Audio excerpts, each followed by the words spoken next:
नमस्कार. मी आज iD idli and dosa batter use करून छान उत्तप्पे बनवले. त्यासाठी सर्वप्रथम बॅटर काढून घेतलं.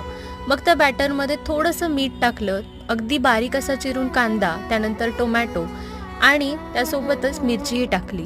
हे सगळे छान एकत्र केल्यानंतर त्यात आपल्या अंदाजानुसार त्यात थोडंसं पाणी टाकलं.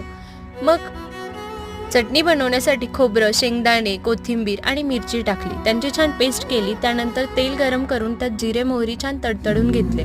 मग त्यात कढीपत्ता टाकला आणि हे सगळं आपण चटणीवरती टाकणार आहोत. यानंतर आपण यामध्ये एक सिक्रेट इन्ग्रेडियंट वापरणार आहोत, तो म्हणजे दही. दही घेतलं, त्यात साखर टाकलं आणि ही चटणीचं मिश्रण त्यात एकत्र केलं. असं केल्याने चटणी खूपच चविष्ट लागते. मग एका पॅनला गरम करून घेतलं, त्यावरती तेल टाकलं आणि आपलं डोसाचं बॅटर इव्हनली असं छान पसरवून घेतलं. त्यानंतर थोडं थोडं त्यावरती तेल टाकून असं आपण त्याला खरपूस दोन्ही साईडने भाजून घेणार आहोत. असा उत्तप्पा आपला तयार आहे.